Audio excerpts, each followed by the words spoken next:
Translate this, and I'll give you £1,000,000, the millionaire scoffed, a sneer twisting his lips. The executives erupted in boisterous laughter, but the moment the young girl opened her mouth, the merriment froze on their faces. The Harding Tower loomed over the city of London like a monument to unbridled power, 60 stories of gleaming glass and polished steel, reflecting the ever-present clouds. It was a structure built on the sweat and toil of thousands of workers who would never once step foot in its opulent executive suites.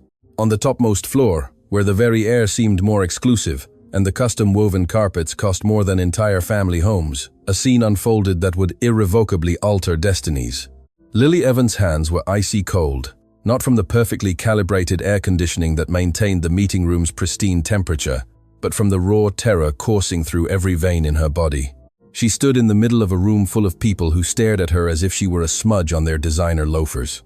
Her mother, Sarah, had brought her that day because there was no one else to look after her. It was a school holiday, and the options were to bring her to work or leave her alone in their cramped council flat. Sarah had chosen what she believed to be the safer option. How wrong she was. "And what is this?" Richard Harding's voice cut through the silence like a rusty knife. The CEO of Harding International Holdings was a man who had built his empire on the backs of others. His bespoke suit cost more than Sarah earned in a year. His watch, what she would earn in 5. But the most expensive thing he owned was his contempt for anyone he considered beneath him. And for Richard Harding, almost everyone was inferior. "Mr. Harding, I apologize." Sarah stepped forward, her voice trembling. "My daughter had nowhere to go today. She'll sit quietly in the staff kitchen. She won't bother anyone, I promise." The kitchen. Harding arched an eyebrow, looking Lily up and down with a barely disguised sneer of disgust. "Your daughter. You brought her to my company as if this were a creche." The executives around the table began to murmur. Mark Thorne, Harding's corporate lawyer and right-hand man, smiled with that satisfied expression only cowards display when someone more powerful humiliates the weak. "Sir," Sarah began. "Silence." Harding raised a hand. His eyes did not leave Lily. "Come closer, child." Lily looked at her mother. She saw the fear in her eyes, the silent plea to obey without causing trouble. Sarah had worked at that company for years. She cleaned the floors others dirtied, tidied the offices others messed up. She endured humiliations others could never imagine, all to give her daughter a better life. With slow steps, Lily walked to the center of the room. The glass walls showcased the city below, small and insignificant. The meeting table gleamed under the lights, so polished that Lily could see her own reflection. A girl in a school uniform, blue backpack hanging from one shoulder, utterly out of place in this temple of corporate power. "What's your name?" Harding asked, leaning forward in his leather chair. "Lily, sir." "Lily," he repeated, savoring the name as if it were something bitter. "Tell me, Lily, what does your mother do here?" The question was a trap. Lily knew it. Any answer would be used as a weapon. "She works, sir," she replied in a low voice. "Works?" Harding let out a short laugh. "You call cleaning the toilets we use, picking up the rubbish we generate, work?" Some executives chuckled. Others looked away, uncomfortable, but without the courage to intervene. "It's honest work, sir," Lily said, and something in her voice made the laughter stop. Harding narrowed his eyes. He wasn't accustomed to being talked back to, least of all by a child, the daughter of his cleaning lady. "Honest work." He stood up, his imposing height casting a shadow over Lily. "Your mother earns in a month what I spend on a single dinner, and you come here to lecture me on honesty." "Richard." A female voice intervened from across the table. It was Eleanor Dubois, the French investor who had come to negotiate a multi-million-pound deal. "Perhaps we should continue with the meeting." "The documents." "The documents can wait." Harding did not take his eyes off Lily. He had found new entertainment. "Tell me, studious child, how intelligent are you? Do you get good grades in your little local school?" Lily did not answer. She kept her gaze lowered, as her mother had taught her. "Don't cause trouble. Don't draw attention. Survive." "I asked you a question." Harding's voice hardened. "Yes, sir. I get good grades." "In what subjects?" "In all of them, sir." Another ripple of laughter went through the room. Mark Thorne leaned forward, his eyes gleaming with malice. "In all of them? Even languages?" the lawyer asked. "Yes, sir. And what languages do you speak, little genius?" Harding crossed his arms, his smile widening. Lily hesitated. She knew anything she said would be ridiculed, but she also knew lying was worse. Her mother had taught her that too. The truth, even if it hurts, is always better than a lie. English, French, German, Arabic, and Spanish, sir. The silence that followed was absolute. And then Richard Harding did something no one expected. He threw his head back and let out such a thunderous laugh that it made the windows vibrate. A laugh that contained all his contempt, all his disbelief, all his disdain for that child who dared to claim something so absurd. 5 languages, he exclaimed between laughs. The cleaning lady's daughter speaks 5 languages. The executives joined the laughter. It was easier to laugh with the boss than to remain silent. It was safer to be an accomplice than to be neutral. Sarah wanted to run to her daughter, but her feet were nailed to the floor. Tears threatened to fall, but she held them back. She couldn't show weakness. Not here, not now, Mr. Harding. Eleanor Dubois spoke again, this time with a firmer tone. I think this has gone far enough. But Harding wasn't finished. He had an idea he found brilliant in its cruelty. He approached the table and picked up a stack of documents. They were the contracts for the international negotiation that would take place that afternoon. Documents in 5 different languages, prepared by professional translators who charged fortunes for their work. Very well, little polyglot. Harding approached Lily, waving the papers in front of her face. I propose a deal, Richard, Eleanor began. Silence, he ordered without looking at her. His eyes were fixed on Lily like a predator observing its prey. I'll give you £1 million if you translate this. The room was in commotion. £1 million for a child. Mark Thorne smiled broadly. He perfectly understood what his boss was doing. It was a perfect humiliation. The girl wouldn't be able to translate anything. She would be ridiculed, and her mother would learn the lesson of never again bringing problems to the office. Here are documents in English, French, German, Arabic, and Japanese. Harding continued. If you can read and translate them correctly, I'll give you the money. £1 million right now, in front of everyone. That's unfair, Sarah finally found her voice. She's just a child who claims to speak 5 languages. Harding didn't even look at her. Isn't that right, Lily? Or were you lying? Lily looked up for the first time since she had entered the room. Her eyes met Harding's. In them, there was no fear, no shame. There was something the CEO hadn't seen in a long time. There was fire. I wasn't lying, sir, Lily said, her voice clear and firm. But you mentioned Japanese. I said I spoke Arabic, not Japanese. Harding's smile faltered for a second. Then I suppose you lose by default. What a pity. But I can still try. Lily extended her hand. Give me the documents. A murmur went through the room. No one expected that. Everyone expected tears, apologies, complete humiliation. Not a child extending her hand with the same authority as an executive closing a deal. Harding hesitated. For the first time in the conversation, he seemed unsure how to proceed, but his pride was greater than his prudence. As you wish. He handed her the documents with a dismissive smile. You have 5 minutes. Lily took the papers. Her hands no longer trembled. Something had changed in her, or perhaps something that had always been there had finally awakened. She looked at the first document. It was in English. It was an investment contract with complex clauses about equity percentages and financial guarantees. She began to read aloud. At first, no one paid much attention. They expected her to stammer, to get confused, to expose the farce they all believed it to be. But then the words began to flow. Lily didn't just read. She translated simultaneously into Spanish, explaining the meaning of each clause with a precision that made Eleanor Dubois lean forward in her seat. Wait, the French investor interrupted. What did you say about the termination clause? Lily repeated the translation, adding legal context that even the lawyers present hadn't considered. The second document was in French. Lily took it and, looking directly at Eleanor, began to read in perfect Parisian French. Eleanor Dubois paled. Her pronunciation, she murmured in her native language. It's impeccable. Lily smiled slightly and continued with the Spanish translation. The third document was in German. It was a technical report on international bank transfers. Lily read it with the same fluency, her accent so perfect that Karl Brenner, the German banker present as a consultant, took off his glasses to look at her more closely. Where did you learn German? He asked in his language.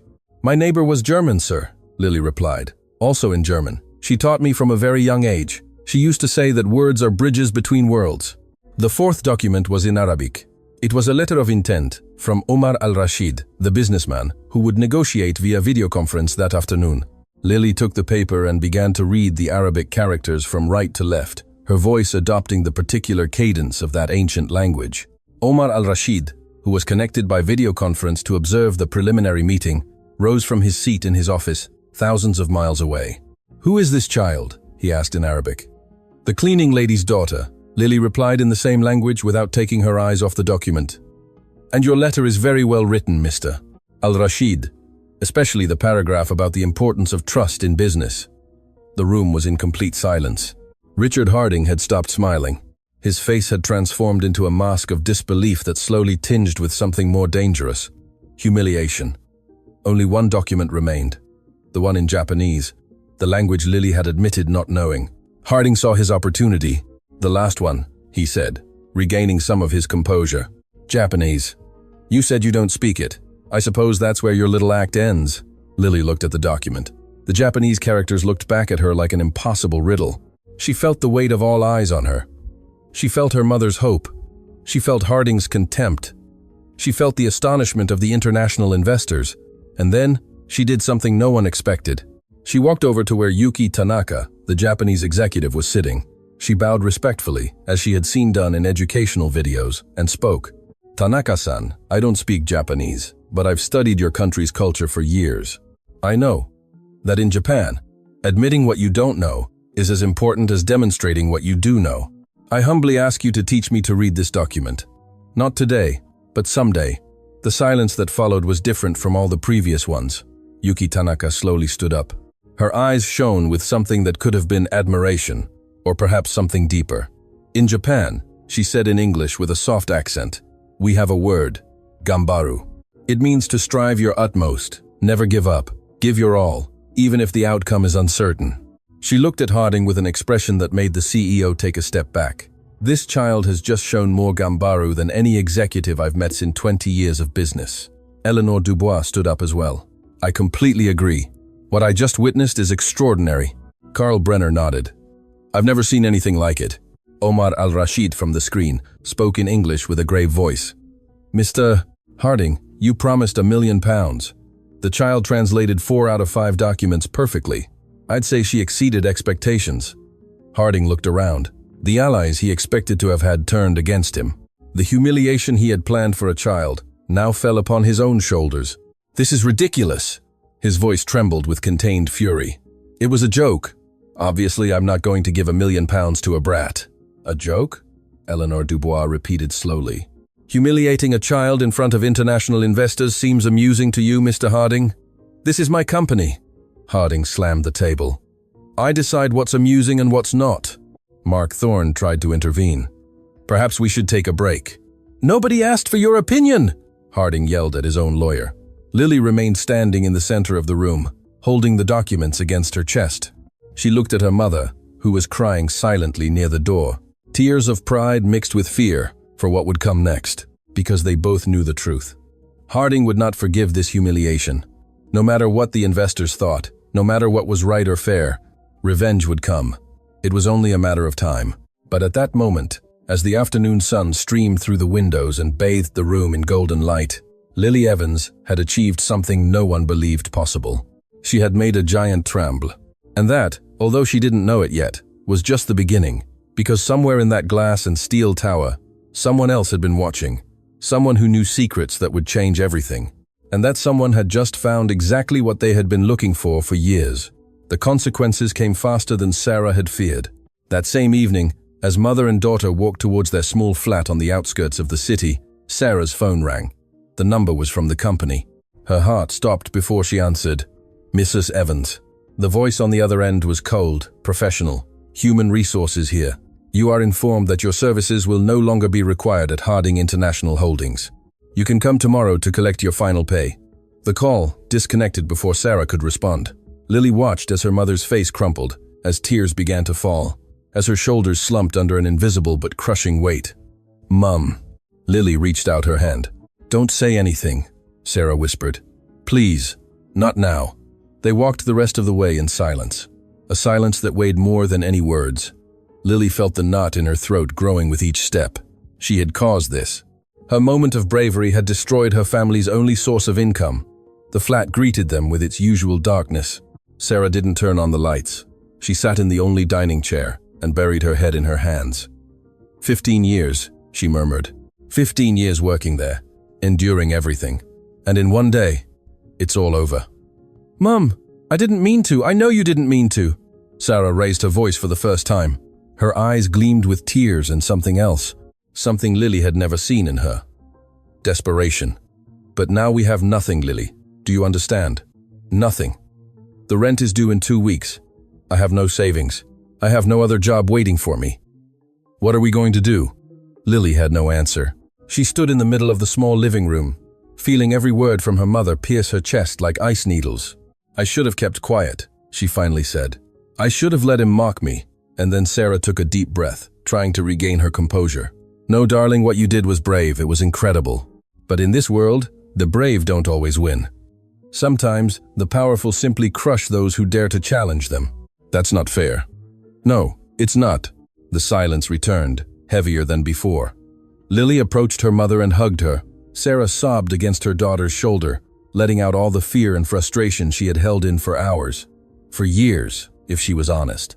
"We'll find a solution, Mum," Lily whispered. "I don't know how, but we will. I promise you." Sarah didn't respond. She just kept crying. The following days were the hardest Lily could remember. Sarah left every morning before dawn, looking for work anywhere that would take her. Restaurants, shops, cleaning agencies. But every door closed with the same answer: no vacancies. What Sarah didn't know was that Richard Harding had made calls. He had used his influence to ensure that no company in the city would hire the woman who had raised the child who humiliated him. It was his form of revenge, silent, effective, ruthless. Lily continued to attend school, but her mind was elsewhere. She looked out the window during classes, thinking of her mother walking under the sun, knocking on doors that never opened. "Lily Evans, are you paying attention?" The teacher's voice snapped her out of her thoughts. All eyes in the class were on her. "Yes, miss, I'm sorry." "Then, can you tell me the answer to the question I just asked?" Lily had no idea what the question was, but her mind worked fast. She looked at the whiteboard, saw the numbers of the mathematical equation, and in seconds calculated the answer. 42, miss." The teacher blinked in surprise. "Correct. But please try to be more present in class, Miss Evans." Lily nodded, but her mind had already wandered again. She needed to find a way to help her mother. She needed to fix what she had caused. A week after the dismissal, the situation was critical. The fridge was almost empty, bills piled up unpaid, and Sarah had started coughing, a deep and worrying sound that worsened every night. "It's just a cold," she'd say when Lily asked. "Don't worry." But Lily did worry. She could see her mother weakening, the dark circles under her eyes growing, how each passing day without work stole a little more hope from her. It was then that Lily made a decision. She waited until her mother fell asleep and turned on their old computer. The internet connection was slow, but it worked. She began searching for online translation jobs, services where people paid for document translations. She had no certificates, no credentials, nothing but her languages and her determination. She created an account with a fake name. She couldn't use her own. She was underage, and the rules didn't allow her to work. But rules didn't feed her mother. Rules didn't pay the rent. Her first job was small, translating a restaurant menu from Spanish to English. It paid barely pennies, but Lily did it with the same dedication she had shown in Harding's meeting room. When the client left a positive review, something changed. Other clients started contacting her. Legal documents, business letters, important emails. Each job was more complex than the last, but Lily didn't stop.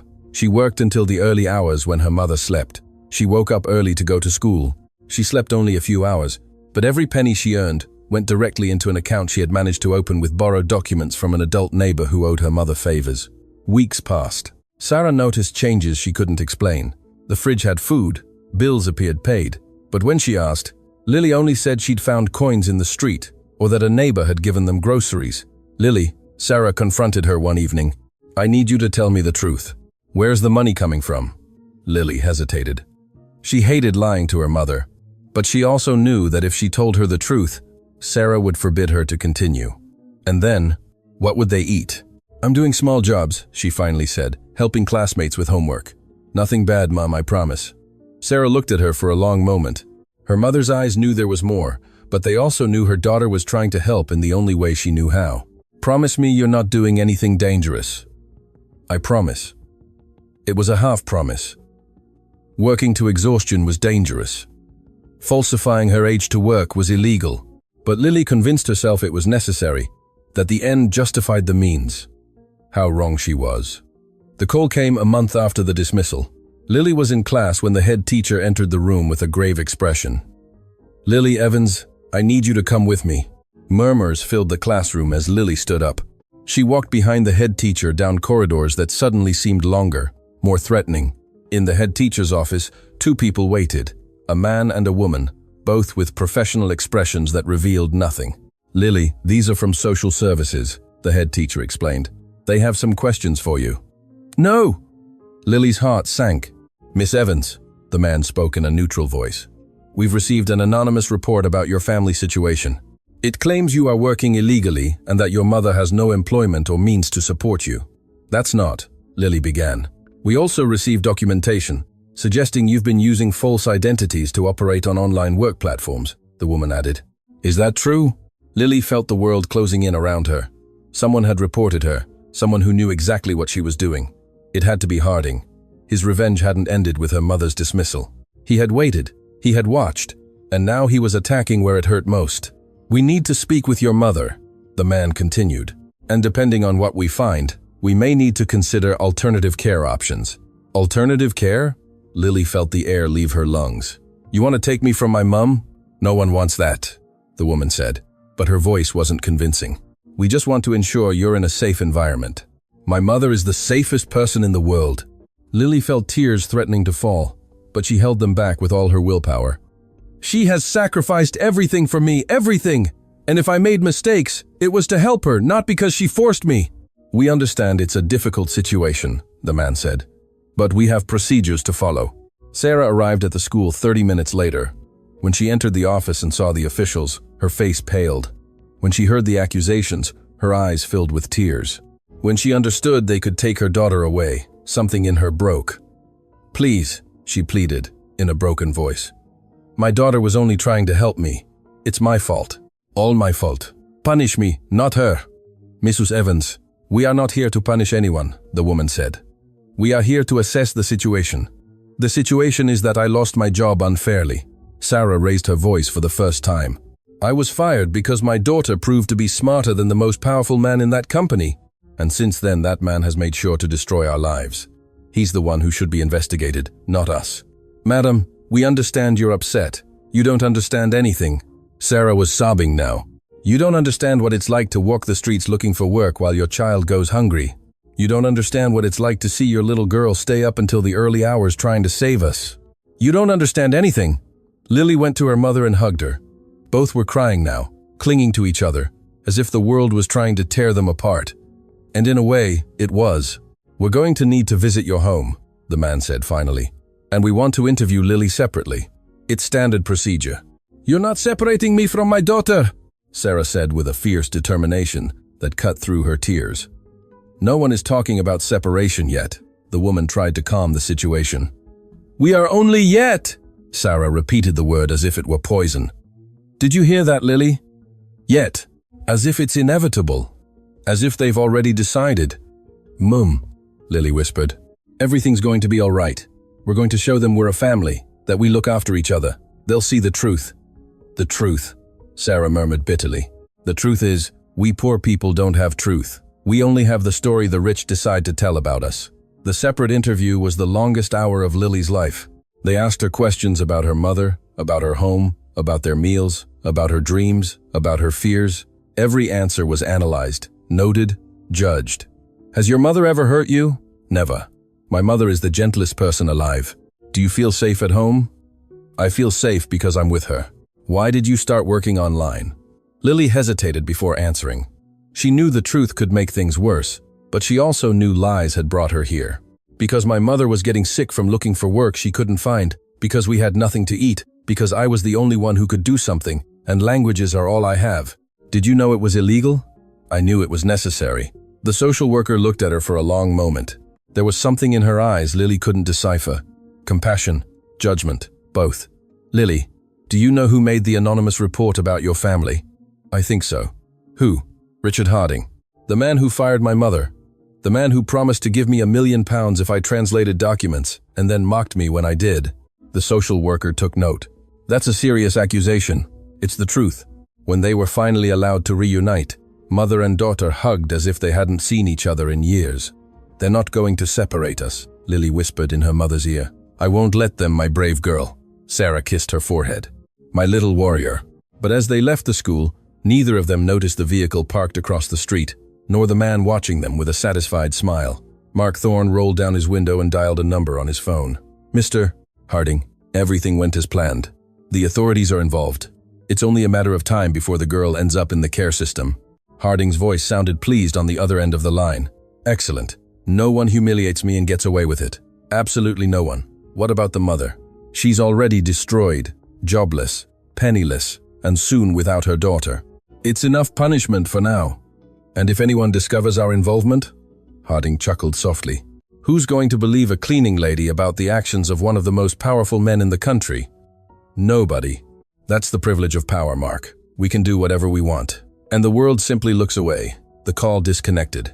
Mark started the engine and drove off, leaving behind a mother and daughter walking arm in arm towards an uncertain future. But what none of them knew was that someone else had been listening to that conversation. Someone who had installed a listening device on Mark's phone months ago, waiting for exactly this moment.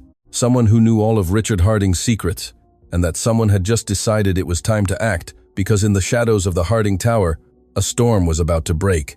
And when it came, nothing would ever be the same. Sir Charles Harding had lived 73 years learning a fundamental truth. Real power is measured not in shouts, but in silences. Sitting in his private office, in an unassuming building in the heart of the City of London, he listened for the third time to the recording of the conversation between Mark Thorne and Richard Harding. Every word confirmed what he had suspected for years. His nephew had become a monster. Because yes, Richard Harding was his nephew, the son of his younger sister, whom Charles had raised as his own. When she died of an illness the doctors never managed to explain. He had given him education, opportunities, contacts. He had taught him everything about business, and Richard had used every lesson to build an empire of cruelty. Sir Charles, his assistant's voice, a woman named Eleanor Wright, interrupted his thoughts. "The investigations you requested are complete." Eleanor placed a thick folder on the desk. She was a middle-aged woman, discreet, efficient. She had worked for Charles for decades, and knew secrets that could bring down governments. "What did you find about the girl?" Charles asked, without looking up. "Lily Evans, outstanding student, perfect grades at all levels. Speaks 5 languages with proven fluency. Her mother, Sarah Evans, worked 15 years at Harding International Holdings until her unfair dismissal a month ago. And the anonymous report? We traced the origin. It was made from a burner phone, but cell towers placed the call within the Harding Tower, specifically in the legal office's floor. Thorne. Charles murmured the name as if it were poison. "There's more," Eleanor continued. "The mother is unwell. It started as a simple cough, but it has worsened. Our contacts at the community hospital indicate she has visited the free clinic 3 times in the last 2 weeks. Doctors suspect severe bronchitis, possibly progressing to pneumonia. She needs medication she cannot afford." Charles closed his eyes. The image of Sarah walking in the rain looking for work, falling ill, while her daughter worked until the early hours to keep them afloat, brought a pang of guilt. He had created the monster destroying these lives. What about the social services case? Hearing scheduled for 1 week from now. If the assessment determines the home is inadequate, Lily will be removed from her mother's care and placed into the system. And the evaluators? That's where it gets interesting. Eleanor pulled out another document. One of the assigned officials, David Peterson, has financial connections with subsidiary companies of Harding Holdings. He receives monthly payments categorized as consultancy, but there's no evidence of any service rendered. A disguised bribe. Charles nodded slowly. Richard bought the evaluator. It appears so. The verdict is probably already decided. Charles rose from his chair and walked to the window. From there, he could see the Harding Tower shining in the distance, a monument to the ego of a man without conscience. For years, Charles had watched from the shadows. He had founded Harding International Holdings decades ago, but had retired when his health began to fail, leaving everything in his nephew's hands. It had been his biggest mistake. Richard had transformed the company, made it bigger, richer, more powerful, but he had also turned it into something corrupt. Bribes to officials, destruction of competitors, exploitation of workers, and now persecution of a mother and her daughter for the simple crime of having hurt his pride. "Eleanor," Charles spoke without turning around. "I need you to do something for me." Whatever you order. I want to meet that girl, Lily Evans. Lily was walking home from school when she noticed someone following her. It wasn't obvious. Whoever it was knew how to keep their distance. But Lily had developed acute instincts in recent weeks. Living under constant threat does that to people. She quickened her pace. The follower also quickened. Her heart began to beat faster. It was someone sent by Harding, another move in his cruel game. She thought about running, but her legs were trembling too much. Lily Evans, a female voice called out to her. She turned sharply. A middle-aged woman approached with her hands visible, showing she posed no threat. "Who are you?" Lily took a step back. "My name is Eleanor Wright. I'm not here to harm you. I'm here to offer you help." "Help?" Lily laughed bitterly. "The last person who offered help ended up reporting us to the authorities. I understand your distrust, but there's someone who wants to meet you. Someone who knows what Richard Harding has done to you and your mother. Someone who can truly help you both." "Who?" "His name is Sir Charles Harding. He was the original owner of Harding International Holdings." Lily blinked. "The original owner? But Harding Richard is his nephew. Charles founded the company decades ago and handed it over when he retired, but he never imagined what Richard would turn it into. And why would he want to help us?" Eleanor looked at her with an expression that mixed sadness and determination. "Because he has spent years observing his nephew's cruelties without being able to do anything. Because he saw what Richard did to you in that meeting room and felt ashamed to share blood with that man. And because he believes that you, Lily, have something he lost a long time ago." "What thing?" "The courage to stand up to the powerful." The meeting took place that same afternoon in a small cafe far from the city center. Lily had insisted on a public place, and Charles had agreed without objection. When she saw him enter, Lily was surprised. She expected someone imposing, intimidating. Instead, she found an old man with a slow gait, tired but kind eyes, and a smile that seemed genuine. "Thank you for agreeing to see me." Charles sat opposite her with slow movements. "I know you have no reason to trust anyone connected to Harding." "I don't," Lily confirmed. "But I also don't have many options. Direct. I like that." Charles ordered 2 hot chocolates from the waiter before continuing. "Do you know who I am? Your assistant explained it to me. You founded the company. Harding is your nephew. More than that, I raised him. When my sister died, Richard was only 8 years old. I took him into my home, educated him, gave him everything I had. I thought I was raising a good man. You were gravely mistaken," Charles sighed. "Power reveals who we truly are, and Richard revealed something I didn't want to see. Cruelty, boundless ambition, contempt for anyone he considers inferior. Why didn't you do anything sooner?" The question hit Charles like a slap. It was the same question he asked himself every night. "Cowardice," he admitted. "Shame, denial. I convinced myself they were rumors, exaggerations, that the boy I had raised couldn't be so bad. But when I saw you in that meeting room, when I saw how my nephew enjoyed humiliating a child in front of dozens of people, I knew I could no longer look away." "You were there?" "I have access to all the company's security cameras. I never completely gave up control. It was my last safeguard, though I never thought I'd have to use it."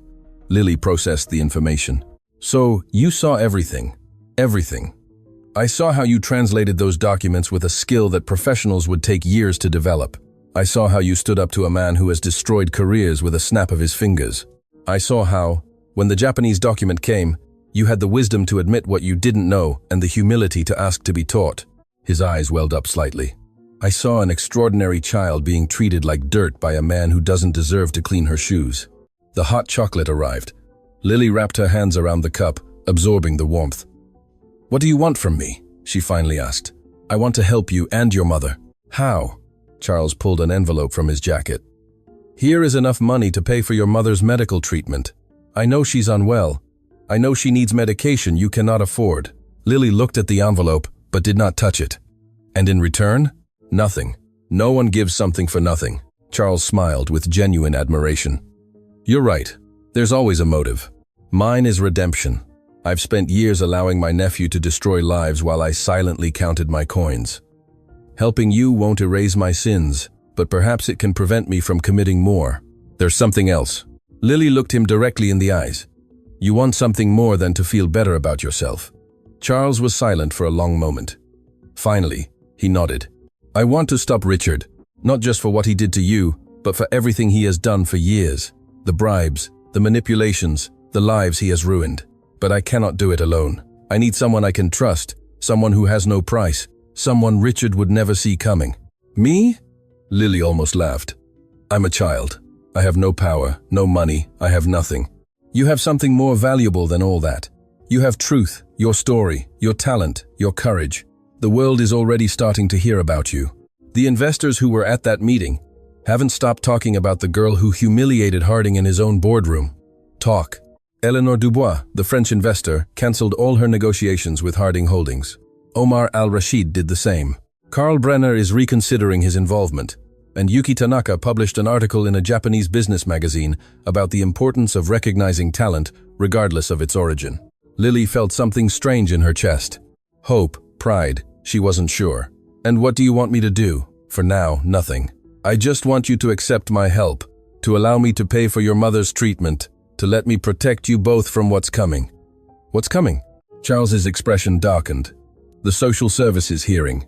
Richard bought one of the evaluators. The result is predetermined. They're going to take you from your mother. Lily's world stopped. How do you know that? Because I have eyes everywhere.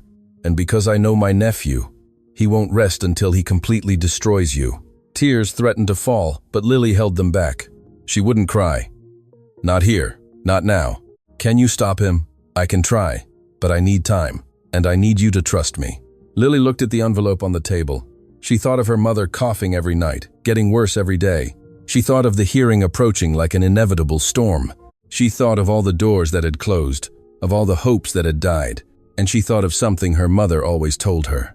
When you have nothing to lose, any outstretched hand is a bridge. She took the envelope. All right, she said, I'll trust you. But if you betray me, if you hurt my mother in any way, I'll find a way to destroy you. I don't know how, but I will. Charles looked at her with a mixture of awe and respect. I know, and that's exactly why I believe in you. That night, when Lily arrived home, she found her mother sitting in the dark, crying. Mom!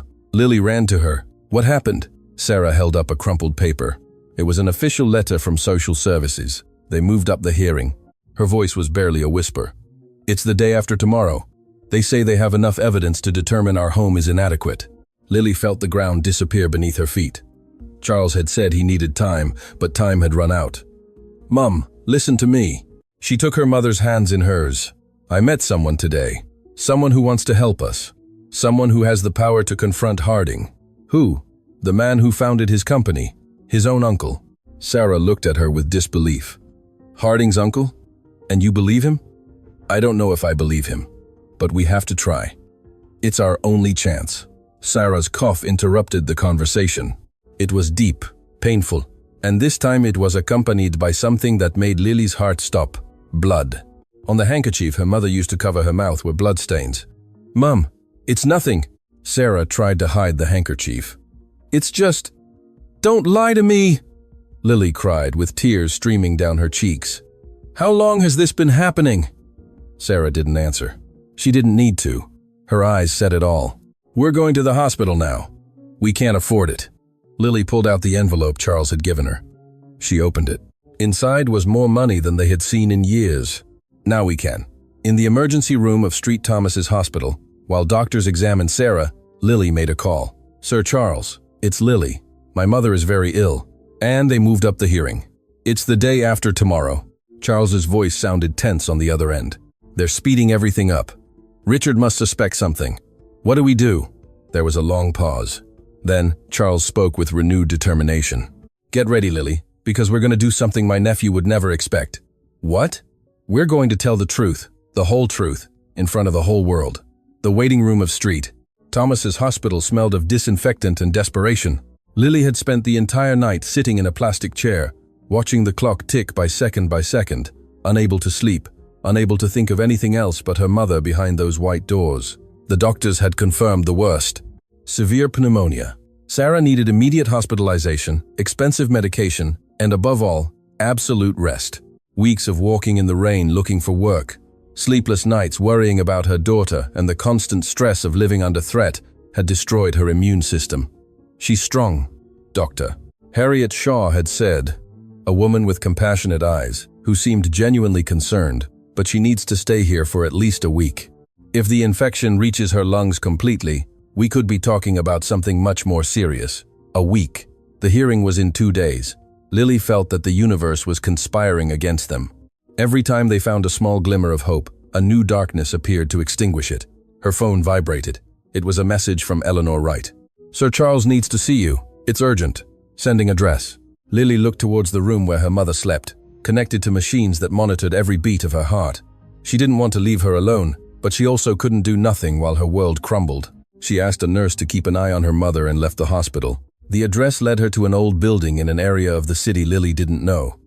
There were no signs, no indications, just a dark wooden door that opened before she could knock. Eleanor waited inside. "Follow me," she said without further explanation. They climbed narrow stairs until they reached an office that seemed to come from another era.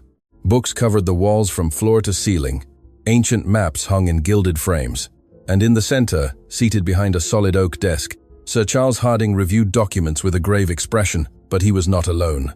Lily stopped dead when she recognized the other people in the room. Eleanor Dubois, the French investor, was sitting in a leather armchair, her legs elegantly crossed. Omar al-Rashid, the Arab businessman, stood by the window, his expression serious but not hostile. And Yuki Tanaka, the Japanese executive, occupied a chair near the desk, her hands resting on a briefcase. "What's happening?" Lily asked, her voice trembling slightly. "Sit down, Lily." Charles pointed to an empty chair. "There's a lot to explain, and little time." Lily obeyed, although every muscle in her body screamed at her to run out. Eleanor Dubois was the first to speak. Her English had an elegant accent, but it was perfectly understandable. "After what we witnessed in that meeting room, none of us could forget you. A child confronting a man like Harding, demonstrating skills that professionals would take decades to develop. It was extraordinary. But more than that," Omar al-Rashid continued, his deep voice resonating in the room. "It was revealing. Harding showed his true nature that day, and that made us investigate his business more deeply." "Investigate?" Lily looked at Charles for an explanation. "International investors have resources that I don't have," Charles explained. "When I contacted them a few days ago, they had already begun their own investigations into Harding Holdings. What they found is devastating." Yuki Tanaka opened her briefcase and pulled out a thick folder. Forged documents, manipulated contracts, bribes to officials in 6 different countries, labor exploitation in subsidiary factories, and something worse. She handed the folder to Lily. "Your mother wasn't the first employee Harding destroyed for personal reasons. There's a pattern. Dozens of people over the years. Workers who contradicted him, who refused to participate in his schemes, who simply rubbed him the wrong way. All ended up the same way. Dismissed, defamed, blocked from getting employment anywhere." Lily skimmed the documents, names, dates, testimonies, stories of shattered families, ruined careers, destroyed lives.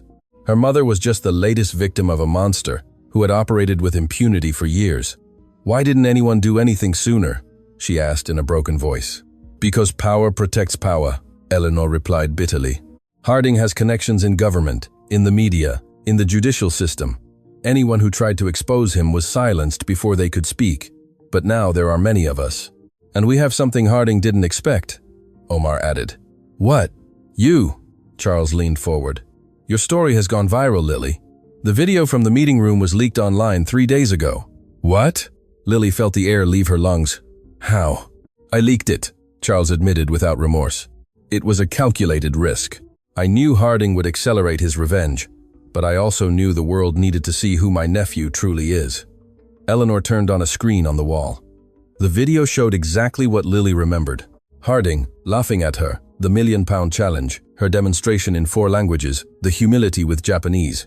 But what was most striking were the numbers below the video. 47 million views in 3 days. "The whole world is talking about you," Eleanor said. "You're trending in 17 countries. Journalists from all over the planet want to interview you, and most importantly, they're investigating Harding." Lily couldn't process what she was seeing. Her moment of humiliation had turned into something completely different. People weren't mocking her. They admired her, defended her, demanded justice. The comments? Yuki pointed to the screen where thousands of messages appeared. "They're asking Harding to honor his promise. The £1,000,000. People say you deserve it." "I don't want his money," Lily said firmly. "I just want him to leave my family alone." "And that's exactly what we're going to achieve." Charles stood up. "But we need your help." "My help for what?" "For the press conference we've organized for tomorrow." The next few hours were a whirlwind of preparation. Charles explained the plan. Tomorrow, hours before the social services hearing, they would hold an international press conference. The investors would present evidence of Harding's corporate crimes. Charles would reveal his identity as the company's founder and publicly denounce his nephew's actions. And Lily would tell her story. Not just what happened in the meeting room, Charles clarified. Everything. Your mother's unfair dismissal, the campaign to prevent her from getting work, the anonymous report, the board evaluator, everything. And you think it will work? Lily asked with skepticism. Harding has power. He has lawyers. He has connections. But he doesn't have something we do, Omar replied with a smile that didn't reach his eyes. Documented truth, and 47 million witnesses who are already on your side. Eleanor approached Lily and took her hands. I know you're scared. Anyone would be. But what you did in that meeting room showed you have more courage than men who have led nations. You're not alone in this. Yuki nodded. In Japan, we say, Nana korobi yaoki. It means fall 7 times and get up 8. You've already gotten up more times than I can count. One more won't defeat you. Lily looked at each person present. An old man seeking redemption. A French investor who had risked millions for principles. An Arab businessman who believed in justice. A Japanese executive who valued humility over arrogance. And her, a child who only wanted to protect her mother. All right, she finally said. I'll do it. That night, Lily returned to the hospital. Her mother was awake, though weak. Where were you? Sarah asked in a hoarse voice. Lily sat by her bed and told her everything. The viral video, the investors, the plan for the press conference, the approaching hearing. When she finished, Sarah was crying silently. My brave girl, she whispered. When did you stop being my little girl and become a warrior? I never stopped being your little girl, Mum. I just learned to fight for what I love. I'm scared, Sarah admitted. I'm scared of what might happen to you if you confront that man publicly. I'm scared too. Lily took her mother's hand. But I'm more afraid of doing nothing and losing you, of them separating us, of him winning. Changing. And if it doesn't work, then at least the world will know the truth. And that's something no one can take from us. Sarah closed her eyes. Your grandmother used to say that words have power, that whoever masters words masters the world. My grandmother? You never told me much about her. She died when I was young, but she was a translator, just like you. She spoke 6 languages. She worked for embassies, for companies, for governments. And she always said that her greatest gift wasn't languages, but the ability to make different people understand each other. Lily felt tears forming in her eyes. Why did you never tell me? Because when she died, I lost the connection to that world. I became what the world expected of me. Someone invisible who cleans up what others mess up. But you, Lily, you inherited her fire, and tomorrow you're going to do exactly what she always dreamed of. What? You're going to use words to change the world. The morning of the press conference dawned gray and cold. Lily had barely slept. She had spent hours reviewing what she would say, how she would say it, anticipating questions they might ask her. But nothing had prepared her for what she found when she arrived at the hall where the event would take place. Hundreds of journalists filled the space. Television cameras from around the world pointed towards a small stage where a podium with microphones had been placed.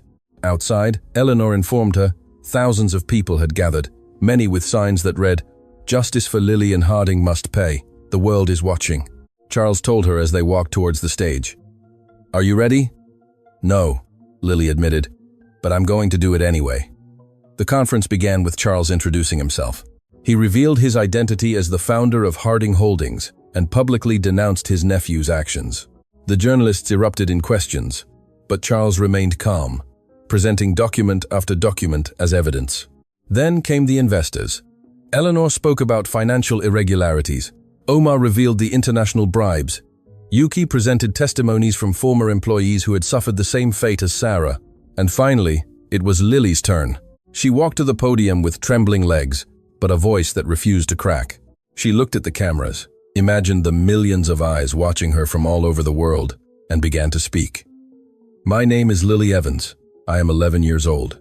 My mother is a cleaning lady, and a month ago, a powerful man promised to give me £1 million if I could translate documents in 5 languages. She paused. The silence in the room was absolute.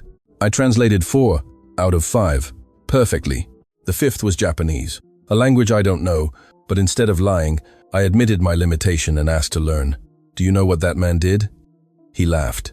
He said it was a joke, and then fired my mother for taking me to work that day. The cameras captured every word, every expression, every tear. Lily refused to let fall, but that wasn't enough for him. He made sure no company in the city would hire my mother. He made an anonymous report to have me taken from her care. He bought officials to ensure we lost everything. She held up a folder containing copies of the evidence. Here is the proof. Documents, recordings, testimonies, everything you need to see who Richard Harding truly is. She looked directly at the main camera. Mr. Harding, if you are watching this, I want you to know something. I am not afraid of you. My mother taught me that dignity cannot be bought or sold, and my grandmother, whom I never knew, but whose fire runs through my veins, taught me that words can change the world. Her voice strengthened with each sentence. You tried to destroy us, but all you achieved was to awaken something that you will not be able to put back to sleep, because now the world knows who you truly are, and the world does not forget. The silence that followed Lily's words lasted barely 3 seconds. Then chaos. Journalists rose from their seats, shouting questions. Camera flashes exploded like fireworks. The murmur of the crowd outside turned into a roar that pierced the walls of the building. But Lily heard none of that. Her eyes were fixed on a side screen, showing the live broadcast. The number of viewers climbed every second.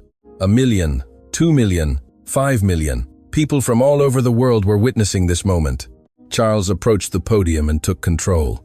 Now we will answer questions in an orderly manner. Please raise your hand. Hands shot up like a desperate forest of fingers. You in the front row. Charles pointed to a red-haired journalist with an international news channel credential. Thank you. I'm Victoria Chambers from Global News. Sir Charles, you claim to be the founder of Harding Holdings and Richard Harding's uncle. Do you have proof of that kinship? Charles nodded. I have birth certificates, informal adoption documents, bank records showing the transfers I made for his education, and family photographs spanning decades. All will be handed over to the relevant authorities. Another hand was raised. A bald man with a British accent. Jonathan Pierce, Financial Times. For the investors present, are you willing to formally testify against Harding Holdings? And what implications would this have for your own businesses? Eleanor Dubois approached the microphone. We are willing to testify.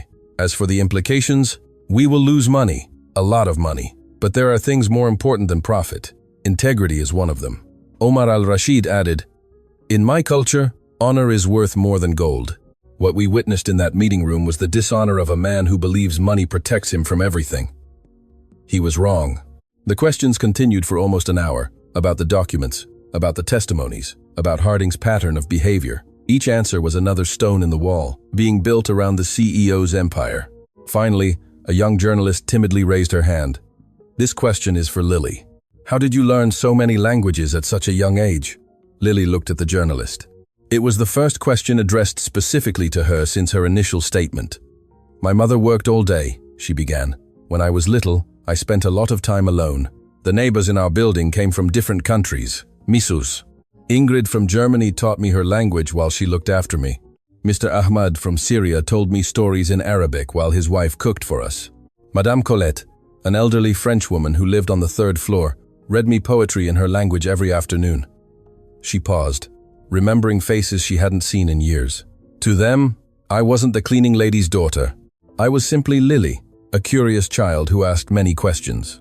They taught me their languages because it was the only thing they had to give, and I learned because it was the only way I knew to thank them for their love. The silence that followed was different from before. It was not tension or expectation, it was respect. And English? The journalist asked softly. The internet. Lily smiled slightly. Videos, films, songs. My mother couldn't afford private lessons for me, but knowledge is there for whoever wants to seek it. The conference ended after midday. As Lily was escorted out of the building, her phone began to vibrate uncontrollably. Messages from unknown numbers, social media notifications, missed calls from international dialing codes, but only one message caught her attention.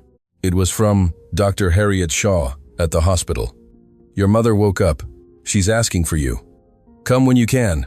Lily ran. In the hospital room, Sarah was sitting in bed, with her eyes fixed on a small television broadcasting the news. The press conference was the main topic on every channel. My girl, she whispered when Lily entered. My little warrior. Lily threw herself into her arms, crying for the first time in days. All the contained emotions, all the fear, all the pressure, came out in sobs that shook her entire body. You did it. Sarah stroked her hair. You confronted a monster, and the whole world saw it. I was so scared, Mum, so scared of failing, of it being for nothing. But you didn't fail. You've never failed, Lily. Everything you've done with your heart, and the heart never lies. Doctor. Shaw entered at that moment with a smile that lit up her face. I have good news. The infection is responding to treatment. If all goes well, your mother could leave the hospital in 4 or 5 days. Really? Lily felt a wave of relief. Really? Although she'll need absolute rest for several weeks. No stress, no worries. Sarah chuckled softly. That will be difficult with a daughter who has just declared war on one of the most powerful men in the country. The doctor looked at them with curiosity. I saw the press conference. The whole hospital saw it. The nurses are talking about organizing a collection for you. We don't need charity, Sarah began to say, but Lily interrupted her. We need justice, doctor, and today we took the first step to get it. The following hours were a whirlwind of calls and visits. Eleanor arrived first with news that changed everything. The Director of Public Prosecutions announced a formal investigation against Harding Holdings. They're reviewing all the documents we presented, and there's more. 3 former employees who had remained silent out of fear now want to testify. Then Charles arrived, visibly exhausted, but with renewed energy. Richard has disappeared. He's not at home, he's not at the office, he's not at any of his usual places. His lawyers say he's evaluating legal options, but the truth is, he's on the run. On the run? Lily frowned. Where? He has properties in several countries, bank accounts in tax havens. He could be anywhere. And the hearing tomorrow? The social services one? Charles smiled for the first time in days. Cancelled. The official Richard had bought, David Peterson, was arrested this morning. He confessed everything in exchange for a reduced sentence. The anonymous report against your family has been officially dismissed. Lily felt her knees give way. Sarah held her as they both cried with relief. It means they're not going to separate me from my mum? It means exactly that. No one is going to separate you. Ever. But the calm was short-lived. That night, as Lily dozed in a chair beside her mother's bed, her phone rang. It was a blocked number. She hesitated before answering. Something in her instinct told her not to, but curiosity was stronger. Hello, Lily Evans. The voice on the other end was distorted, unrecognizable. You've made a grave mistake. Who is this? Someone who knows things. Things that even Sir Charles doesn't know about his dear nephew. Lily felt a chill run down her spine. What things? Richard Harding is not who everyone thinks. His cruelty has deeper roots than you imagine. Roots that extend to your own family. My family? I don't understand. Your grandmother, the translator. Do you think it was a coincidence that she died so young? Do you think it was a coincidence that your mother ended up working for Harding's company? Lily's heart was pounding so hard she could hear it in her ears. What are you saying? I'm saying there's a story no one has told you. A story that connects your family with the Hardings for decades. And, if you want to know the complete truth, you need to look in the place where it all began. What place? Sir Charles Harding's personal archive. Ask him about the year he met your grandmother. Ask him what happened at the French embassy. Ask him why your mother never knew who her father was. The line went dead. Lily was paralyzed, the phone still glued to her ear. The mysterious voice's words bounced in her mind like echoes in a dark cavern. Her grandmother, the French embassy, her mother's father. What did it all mean? She looked at Sarah, who was sleeping soundly thanks to the medication. Her mother had never spoken of her father. Lily had always assumed it was a painful subject, something she shouldn't ask about. But now the questions multiplied like viruses in her mind. Who was her mother's father? What connection did her grandmother have with the Hardings? And why did someone want her to know all this right now? The next morning, Lily confronted Charles. She found him in his office, reviewing legal documents related to the investigation against his nephew. When she entered, she immediately noticed something had changed in his expression. Last night, I received a call, she said, without preamble. Someone told me to ask you about my grandmother, about the French embassy, about my mother's father. The color drained from Charles's face. Who called you? I don't know. The voice was distorted, but they knew things that made me realize there's a story no one has told me. Charles sank into his chair as if he had suddenly doubled in weight. I hoped you would never have to know this, he murmured. I hoped I could help you without the truth coming to light. What truth? The old man closed his eyes for a long moment. When he opened them, there were tears in them. Your grandmother, Catherine Evans, was the most extraordinary woman I ever knew. She worked as a translator at the French embassy when I met her. She had the same light in her eyes as you, the same passion for languages, the same inner fire. He paused, as if each word cost him physical effort. We fell in love. It was a forbidden love, impossible. I was married, had responsibilities, a reputation to maintain, but Catherine was like a magnet. I couldn't stay away from her, even though I knew I should. Lily felt the ground move beneath her feet. Are you saying you and my grandmother had a relationship? It lasted almost 2 years, and from that relationship a child was born. A child Catherine raised alone because I was too cowardly to acknowledge her publicly. My mother, Lily whispered. My mother is your daughter. Charles nodded, unable to look her in the eyes. Sarah is my daughter, which means you, Lily, are my granddaughter. Lily's world collapsed and rebuilt in an instant. Everything she thought she knew about her family, about her history, about herself, was a lie. My mother knows? No. Catherine never told her. She made me promise to keep the secret until my death. But now Richard is your nephew. Lily connected the dots with growing horror. Which means Harding is my mother's cousin. Which means the man who tried to destroy us is my family. Yes. Charles finally looked at her. Richard knows nothing of this. No one knew, except me and your grandmother. But someone else discovered the truth. Someone who wants to use it. Use it for what? I don't know. But we have to find out before it's too late. Lily sank into a chair, her mind processing information that changed everything. She was Sir Charles Harding's granddaughter, Richard Harding's cousin, heir to a legacy she never knew existed. And someone somewhere knew all these secrets and was using them as pieces in a game she was just beginning to understand. What do we do now? She asked in a trembling voice. Now. Charles stood up with renewed determination. We find out who is behind this and discover what they really want. But before they could take the first step, Charles's phone rang. It was Eleanor, and her voice sounded terrified. Sir Charles, turn on the news now. Charles turned on the television. The image that appeared made both of them hold their breath. Richard Harding was on screen, standing in front of a microphone with a blood-chilling smile, and the words he uttered changed everything. I have information that will destroy Sir Charles Harding and reveal that the little heroine Lily Evans is part of a family conspiracy to steal my company, and I have the proof to back it up. Richard Harding's words resonated on the screen like a death sentence. Lily felt the air leave her lungs. Charles visibly paled, his hands trembling as he watched his nephew on the screen. In the next 24 hours, Harding continued with that blood-chilling smile. I will reveal documents that prove Sir Charles Harding has been planning for decades to regain control of my company, and his secret weapon is a child who turns out to be his illegitimate granddaughter. The word hit Lily like a punch. Illegitimate. As if her existence were a mistake, as if her life were a stain that needed to be erased. This supposed David versus Goliath story, Harding spat the words, is actually a family conspiracy to destroy me, and I have someone who can confirm everything.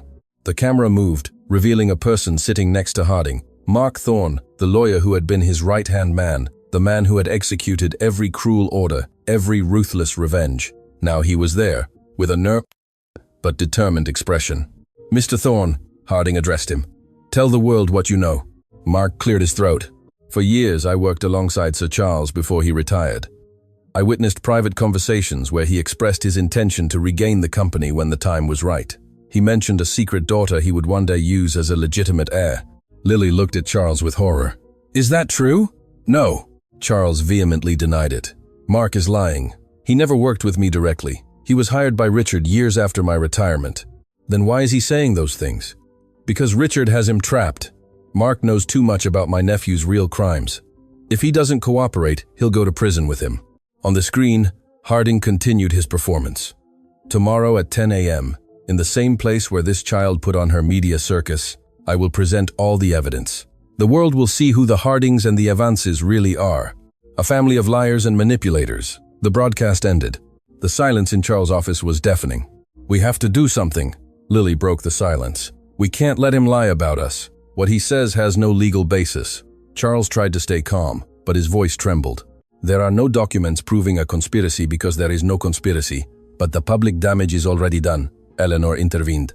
The people who supported you now have doubts. Social media is exploding with theories. Charles's phone rang. It was Eleanor Dubois. Charles, I just saw the broadcast. We need to talk now.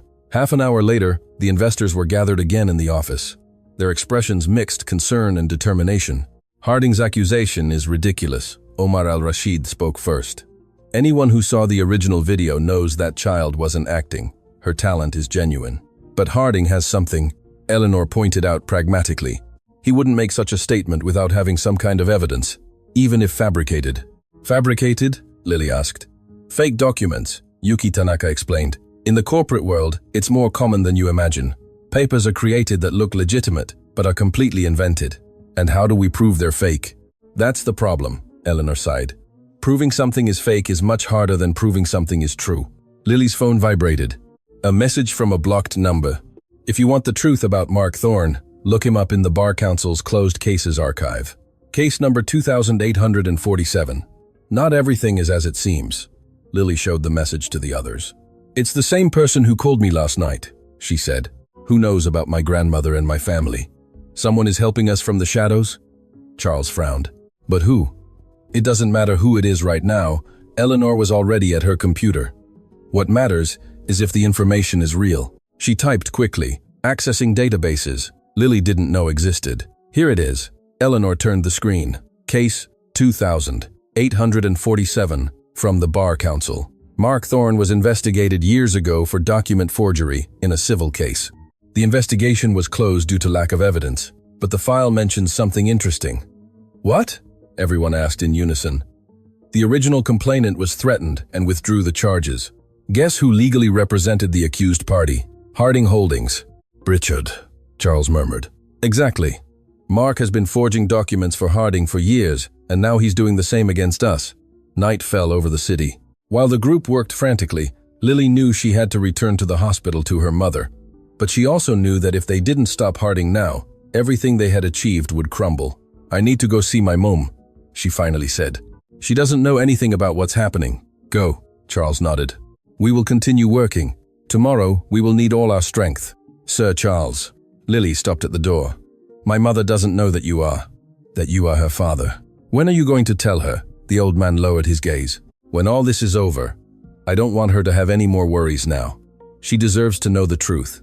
I know, and I will tell her. I promise you. In the hospital, Sarah was awake, watching the news on the small television. I saw Harding's conference, she said when Lily entered. That man has no limits. Mum, there's something I need to tell you.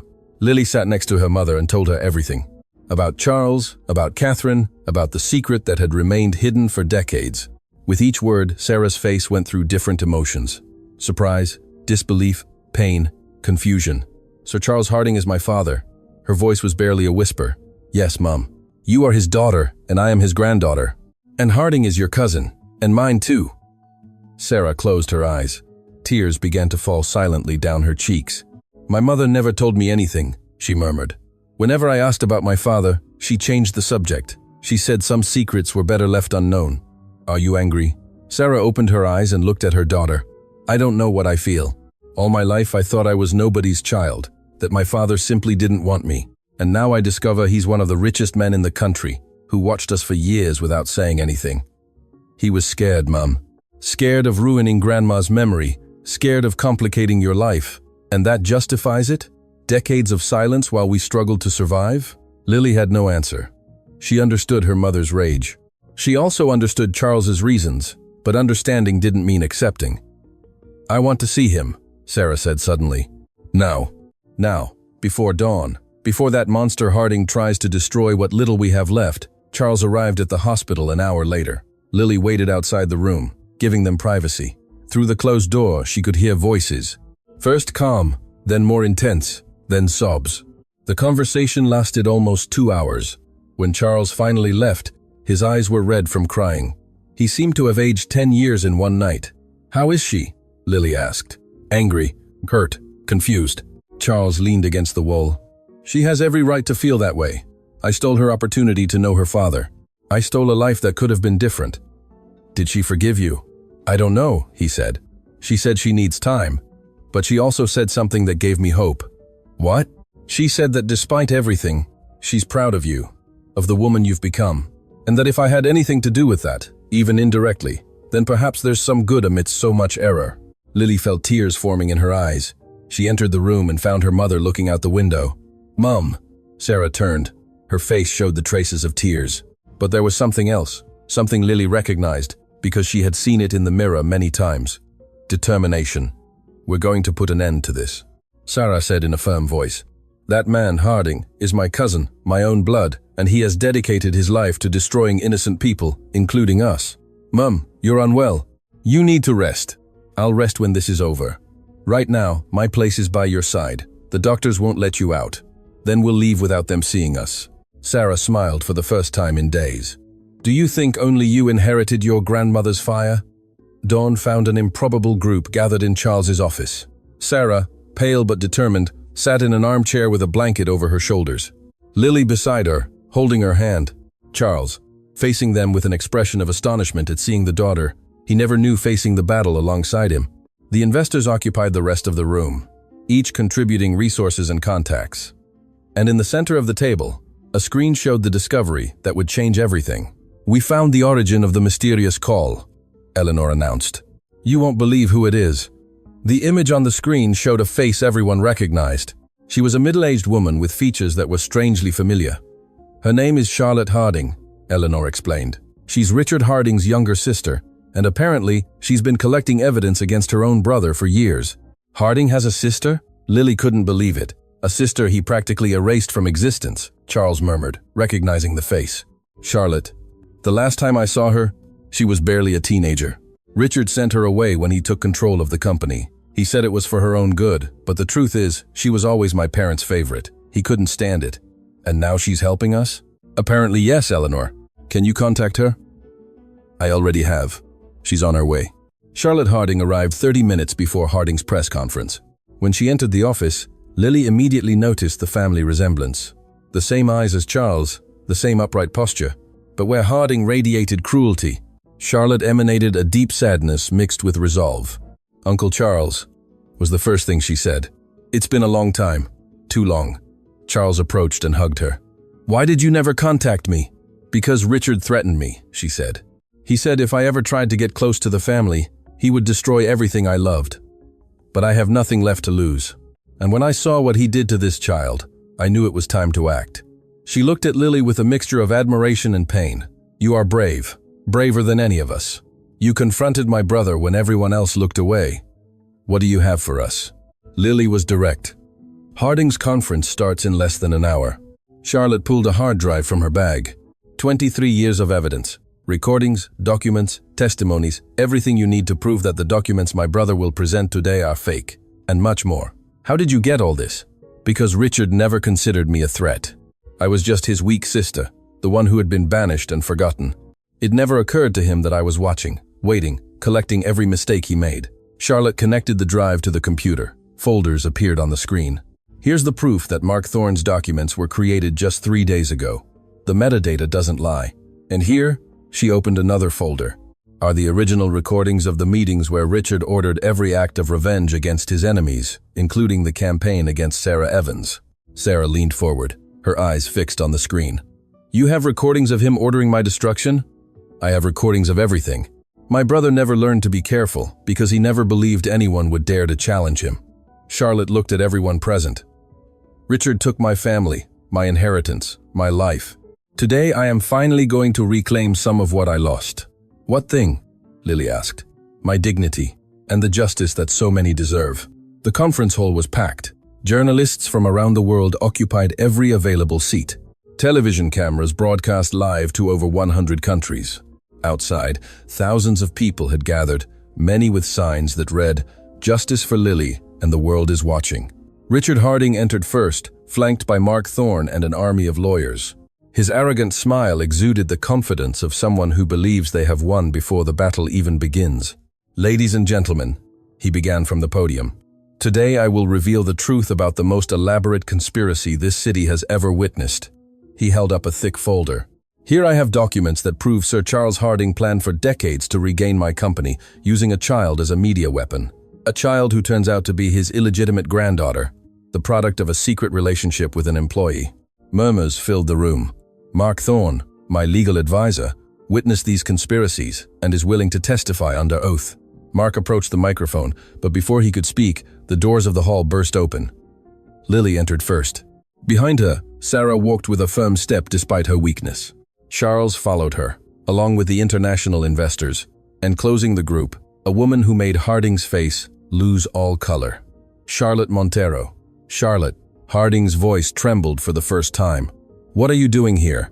I came to tell the truth, brother. The truth you've tried to bury for 23 years.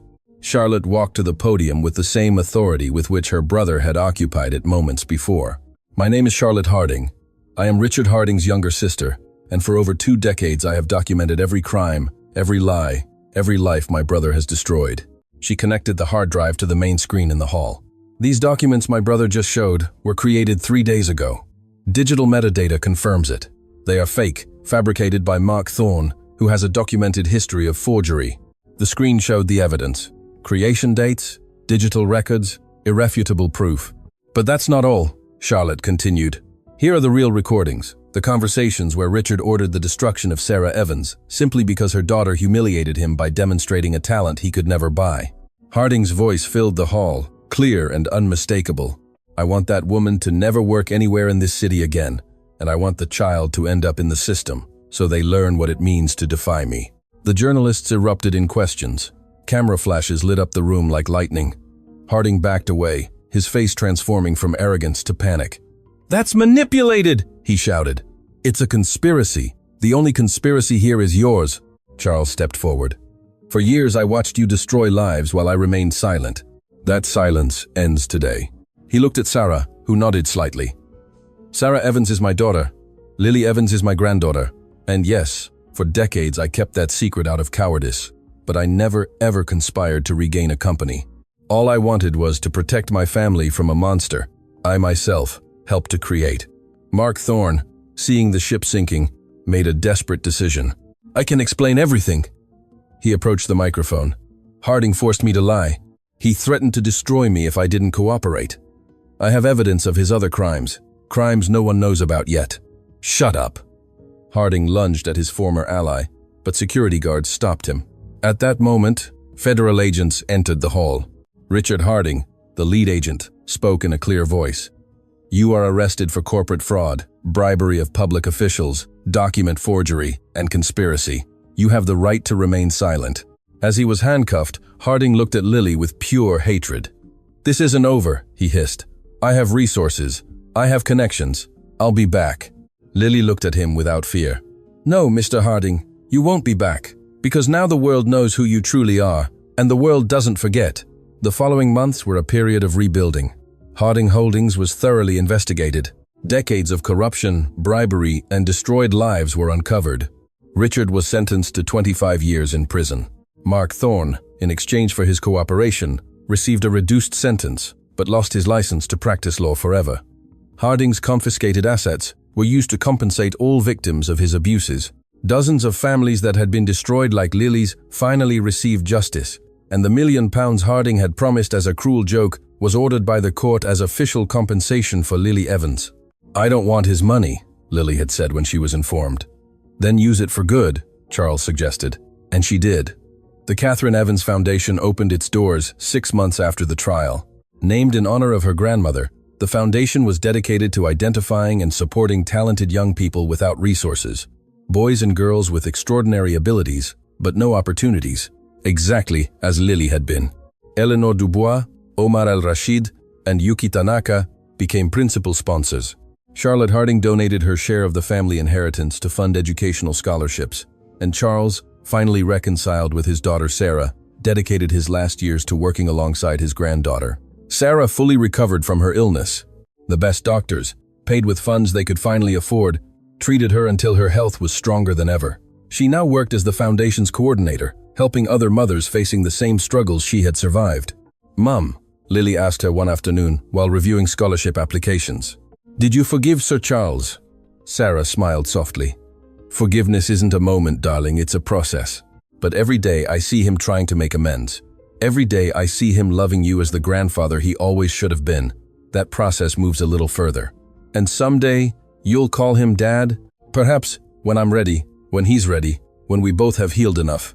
On Lily's next birthday, a letter arrived from prison. It was from Richard Harding. I don't expect your forgiveness, he wrote in a trembling hand. I don't deserve it. But I want you to know that every day in this place I think about the moment you laughed at me without laughing, when you showed that true power is not in money or titles, but in dignity. A dignity I lost a long time ago, if I ever had it. Your grandmother Catherine was extraordinary. Now I understand why my uncle loved her so much, and I understand why you are who you are. I hope that someday, when you are an adult, you can look back and see that even monsters can learn, even if it's too late. Lily read the letter 3 times before putting it away. She did not reply. It wasn't necessary. Some wounds need time. Some answers don't exist. And some people simply must live with the consequences of their decisions. Years later, Lily Evans became the youngest translator to work for the United Nations. Her story was told in documentaries, books, and films. But she always insisted that her story wasn't the important one. "It's my mother's story," she would say in every interview, "who worked her whole life to give me opportunities. It's my grandmother Catherine's story, who bequeathed me the love of languages without even knowing me. It's the story of all the invisible people who have extraordinary talents but never get the chance to show them." In her office, on her desk, she kept a framed photo. It was of that day, in the Harding Holdings meeting room, a girl with a school backpack, surrounded by executives who mocked her. Below the photo, a plaque with words her mother had told her that night in the hospital. Words can change the world. And indeed they had, because a girl had shown that talent needs no certificates, that dignity is priceless, and that sometimes the greatest giants can be brought down by the smallest voices. It just takes the courage to speak, and someone willing to listen.